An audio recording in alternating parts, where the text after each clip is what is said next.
రాజీవ్ యువ వికాసం పథకాన్ని సీఎం రేవంత్ రెడ్డి ప్రారంభించారు. ఈ సందర్భంగా ఆయన మాట్లాడుతున్నారు. లైవ్ లో చూద్దాం. అప్పుడే వాళ్ళకు విద్య అబ్బుతుంది. అమ్మ ఆదర్శ పాఠశాల పేరు మీద ఈరోజు ఆడబిడ్డలకే అధికారాన్ని బదిలీ చేసిన. ఇవే కాదు, పొలిటికల్ కమిట్మెంట్కి సంబంధించి కూడా 1931లో మొట్టమొదటిసారి బ్రిటిషర్స్ కులగణన చేస్తే స్వతంత్రం వచ్చిన ఇన్ని సంవత్సరాలలో కులగణన చెయ్యాలని 2011లో ఒకసారి శ్రీమతి సోనియా గాంధీ గారు ప్రయత్నం చేశారు దేశవ్యాప్తంగా. ఆ సర్వే రిపోర్ట్ను తర్వాత వచ్చిన ప్రభుత్వం తొక్కిపెట్టింది, ప్రజలకు అందుబాటులోకి తీసుకురాలేదు. కానీ బలహీన వర్గాల మనసుల్లో బలంగా నాటుకున్నది. అసలు మా లెక్కనే చెప్పనప్పుడు మా కేటాయించే నిధులు కానీ లేకపోతే మా రాజకీయ అవకాశాలు కానీ ఉద్యోగ ఉపాధి అవకాశాలు ఈ ప్రభుత్వాలు ఎట్లా లెక్కిస్తాయి అని దాన్ని దృష్టిలో పెట్టుకొని కులగణన చేయాల్సిందే, ఇది సమాజానికి ఒక ఎక్స్రే అని రాహుల్ గాంధీ గారు చెప్పారు భారత్ జోడో యాత్ర సందర్భంగా. అందుకే ఈనాడు ఆ కమిట్మెంట్ ప్రకారం మొదటి 15 నెలల్లోనే సామాజిక, ఆర్థిక, రాజకీయ, విద్య, ఉద్యోగ ఉపాధి కులగణన సర్వేను పూర్తి చేసి ఈరోజు శాసనసభలో మనం బిల్లును ప్రవేశపెట్టినము. రాబోయే రోజుల్లో ఈ లెక్క ప్రకారం 56.36% బలహీన వర్గాల లెక్క తేలింది.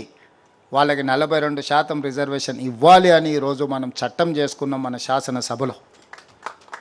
అదేవిధంగా 35 సంవత్సరాల నుంచి ఎస్సీ కుల వర్గీకరణ జరగాలి అని చాలామంది పిల్లలు పోరాటాలు చేశారు, ప్రాణాలు కోల్పోయింది.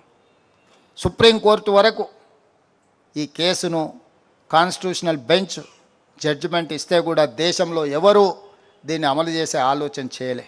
మొట్టమొదటిసారి తెలంగాణ రాష్ట్ర ప్రభుత్వం ఎస్సీ కుల వర్గీకరణ చేసి కులాల ప్రాతిపదికన సింగిల్ కమిషన్ చైర్మన్ ఇచ్చిన రికమెండేషన్ని ఆమోదం చేసుకొని ఈరోజు బిల్లు రూపంలో సభ ముందుకు తీసుకొచ్చినాం. రేపు ఆ బిల్లు కూడా ఆమోదం జరగబోతుంది.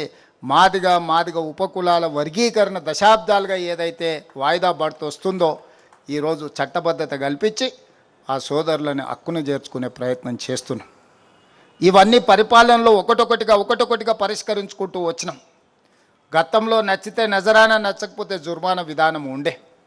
కానీ ఈ ప్రభుత్వం అలాంటి విధానానికి స్వస్తి పలికి స్పష్టమైన విధానపరమైన నిర్ణయాలు, పాలసీలు, గ్రీన్ ఎనర్జీ కావచ్చు, టూరిజం పాలసీ కావచ్చు, ఇండస్ట్రియల్ పాలసీ కావచ్చు, ప్రతి విషయంలో హెల్త్ పాలసీ కావచ్చు, ఎండోమెంట్స్ పాలసీ కావచ్చు, యాదగిరిగుట్ట చట్టబద్ధత కావచ్చు, ఈ రకంగా చట్టాన్ని చేయడం ద్వారా చట్టపరంగా ఎవరెవరికైతే అవకాశం ఉందో, అర్హత ఉందో వాళ్ళందరికీ న్యాయం జరిగే విధంగా ఈరోజు సమూలమైన మార్పులు పరిపాలనలో తీసుకొచ్చి వాళ్ళందరికీ అవకాశాలు కల్పించడానికి అహర్నిశలు మంత్రివర్గ సహచరులు, శాసనసభ్యులు అందరి సహకారంతో ఈరోజు మనము పరిపాలనను ప్రక్షాళన చేస్తూ ఒక పారదర్శకమైన పరిపాలన అందిస్తున్నాం.